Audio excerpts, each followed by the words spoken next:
Hello and welcome to FrightFest TV. My name is Shelagh Rowan-Legg and I'm here with Nacho Vigalondo, Director of Extraterrestrial and Open Windows. So Nacho, your new film, Open Windows, set entirely on a computer screen. What gave you the idea to do that? Spending most of my life in front of a computer screen, just like anyone else. You know, the producers, they proposed me to make a movie in which the internet has a presence as a language on the screen. Pretty much like when you're watching Closer by Mike Nichols and sometimes you see the messenger conversation on the screen.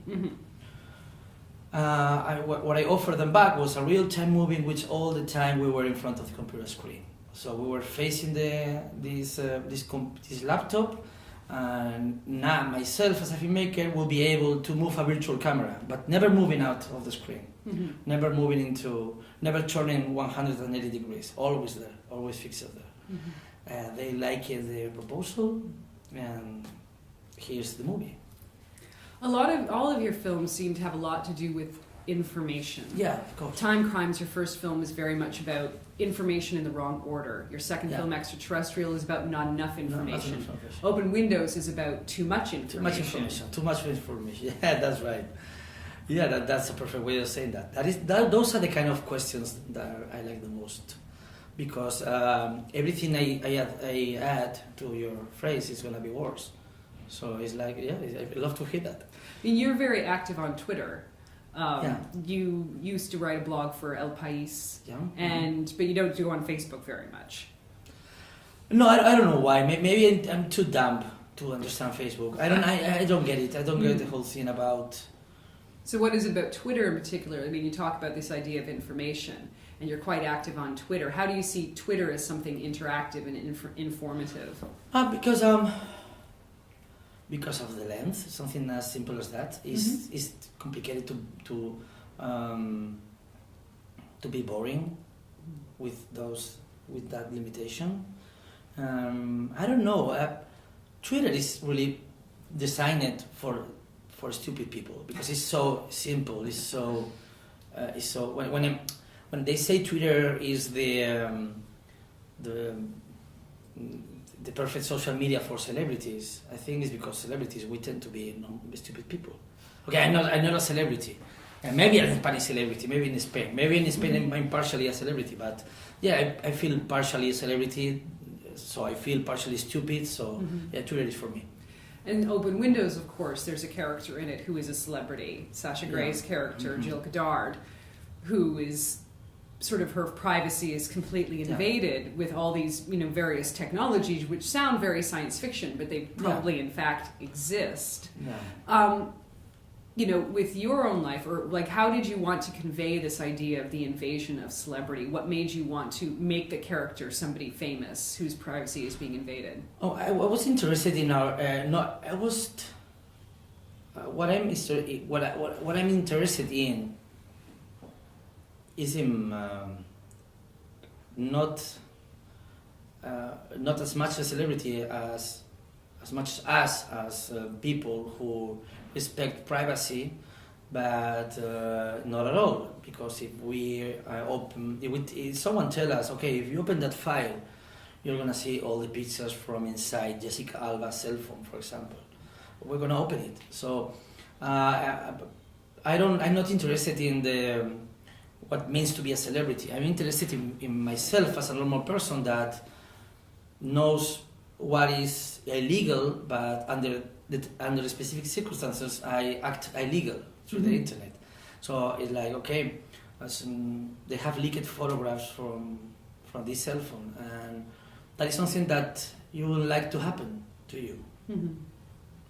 But you're going to open that file. Yes. And then you forget about the illegal side of the whole thing.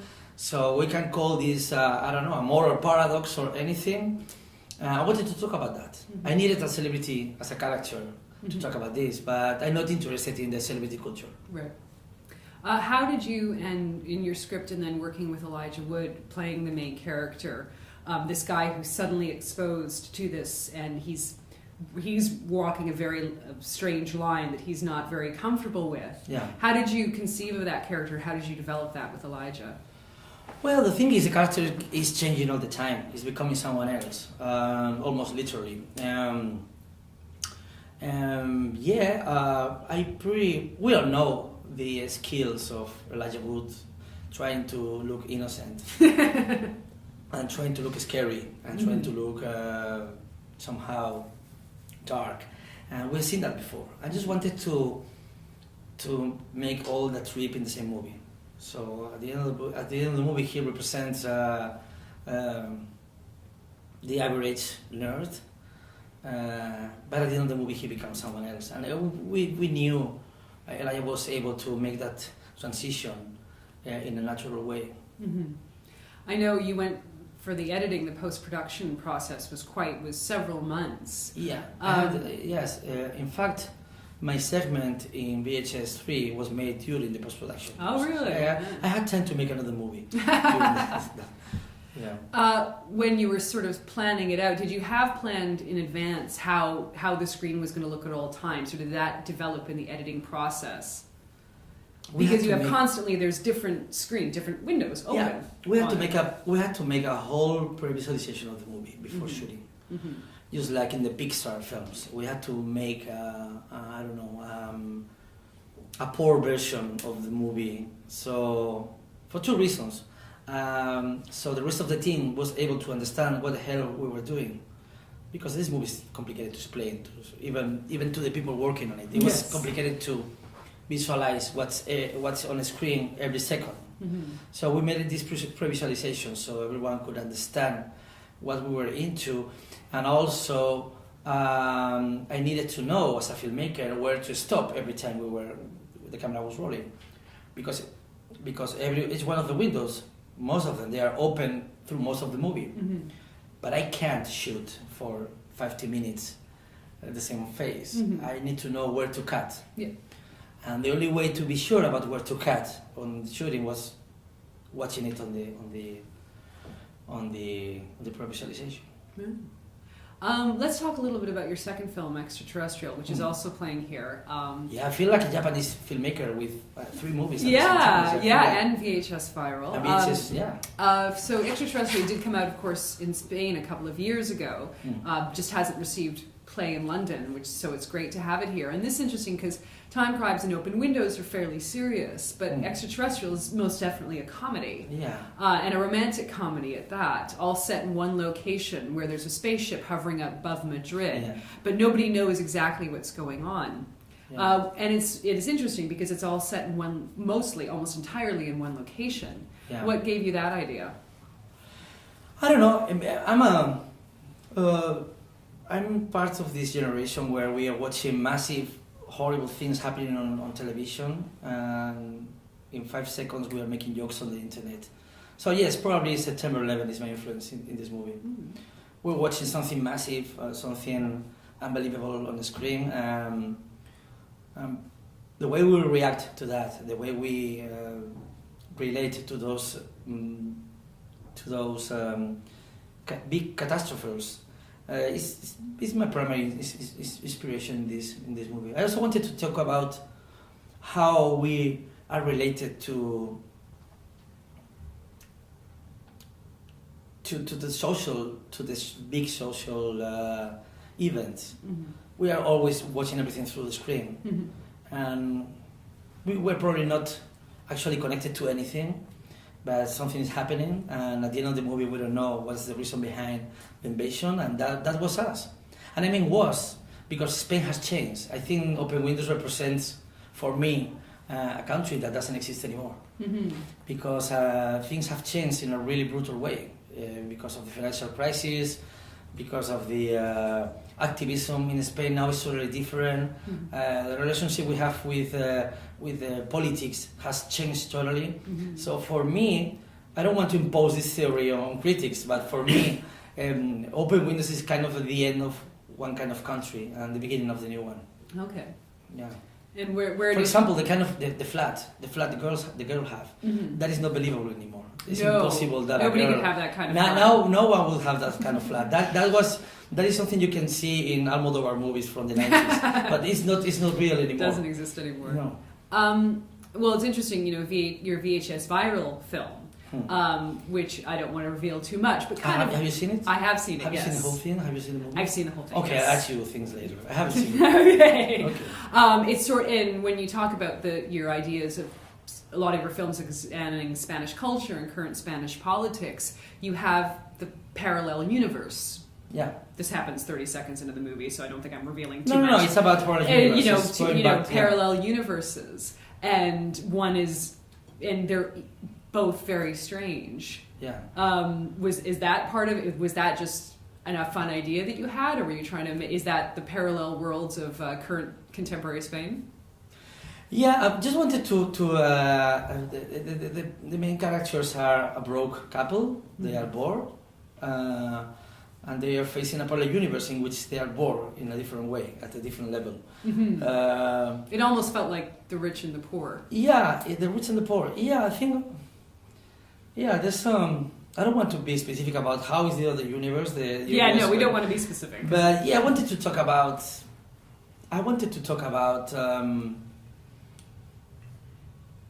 A guy that confronts himself, which is one of my favorite themes. When a person has a chance to confront himself, I think there's an urgency. There's a social urgency of. I'm going to explain it better. I think with the male guys, we need to confront ourselves. It's something that is really necessary these times. This guy confronts himself through a portal that connects him to a kinky world. I don't know how to explain it. No, that's a good way to explain it. I wanted to talk about sex somehow. Yeah. I think sex is a really important part of the story. How a couple can confront the presence of sex in their lives in a totally unorthodox way. But I don't know. This is the first time I talk about this story, so I kind of find some difficulties trying to explain it, but I hope people like it. It's really I mean, watching it, as I said, I felt it was the two sides of Spain, the rich and the poor. I would never see that, man. I will have never seen that. Well, you confront sex and sort of a dark side of sex quite frankly in Open Windows. First of all, casting Sasha Grey as Jill Goddard. She's sort of an adult film star, now moving into non-adult regular film. And yet, using this idea of the voyeur, the male gaze, which is so common in film, but in a much more direct way, sort of, webcam girl. But not unwillingly. Yeah. Did you find those scenes difficult to shoot? Yeah, right. I'm a really shy guy. You can be pervert and shy at the same time. Yeah, that's totally possible. I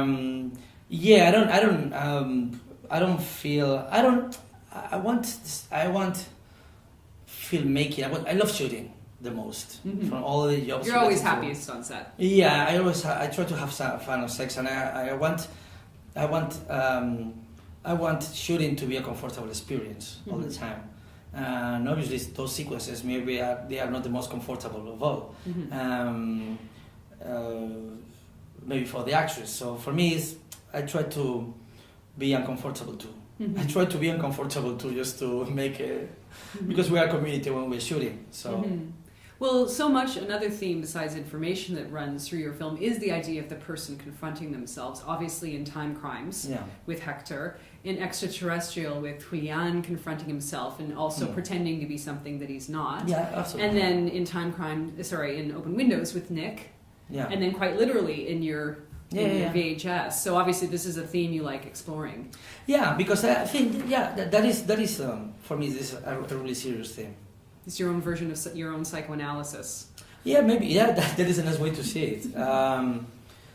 For example, we have a lot of issues in Spain regarding, for example, we are in this really delicate situation in Spain because there was we had this rape with in Spain with a girl in Malaga. Okay. We had a rape case. I'm interested in the way the people react to that. They treat the aggressors are aliens or people like demons. Okay. Um, Like immigrants, illegal immigrants, is that what you mean, or No, or they are aliens not as an immigrants, actual but this is the aliens way from we outer treat space? them. It's like okay, we treat the aggressor as the other. When it's more important that all of us confront ourselves to be part of a culture that in which this happens all the time. I think this is a serious thing. And making movies in which confronting good guys and bad guys and forcing the good guy to confront himself, I think is much more important these days. Well, certainly, the past of Spain got buried quite a lot. It took a long time before even you could discuss the Spanish Civil War quite openly. We haven't. And even 2007 for the historical memory law. I think the Civil War hasn't stopped yet. It's already there. Yeah. We are not able to open the common graves. The common graves, no, the big graves. Yeah, mass graves. We are not able to open the mass graves today. Yeah. Lorca Because is still Lorca there. is still buried. I don't know. This is not solved at all. Certainly, Spain has now got a worldwide reputation for making fantastic films with filmmakers such as yourself, Alex de la Iglesia, Eugenio Mira. How do you see what Spain offers in terms of world cinema in the fantastic genres? I don't know if a few years ago they were talking about the golden age of Spanish genre films. I don't know if this is still going on because we have a really serious financial problems in Spain these days. I don't know what's going to happen. I don't know if we are going to keep making genre films the same way with the same rhythm.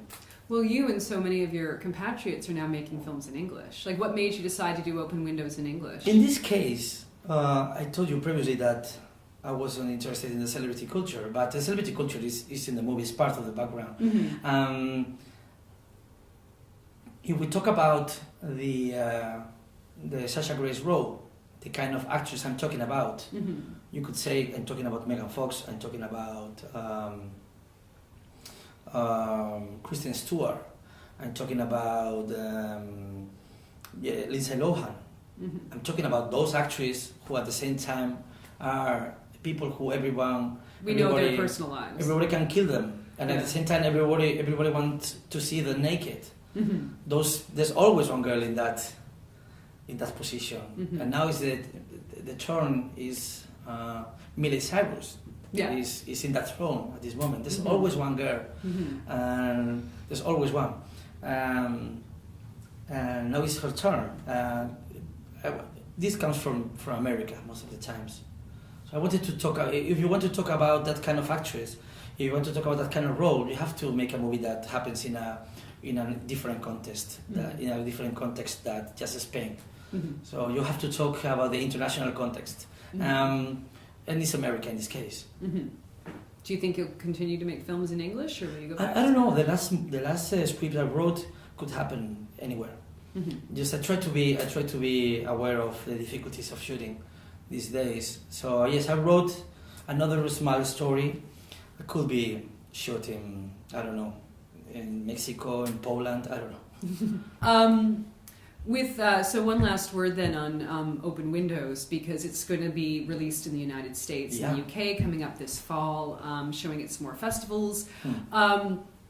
Do you think it might encourage people to start to learn to be hackers, or encourage them to turn off their computers? No, I think... Does it encourage you to turn off your computer? I think this movie works as a fantasy. No one walks out of the theater thinking that they've seen something that could happen in real life. It's a fantasy. It is a fantasy. One of my biggest references is Brian De Palma. You don't... If you watch Blown Out or Body Double, you don't have the sense that you have seen something minimally realistic. It's not that again. So I don't think the movie is going to make people think in those terms at all. It's a fantasy the same way, I don't know, the same way The Birds is not about ornithology. Yeah. Okay, great. Okay. Thank you so much. Great. Okay.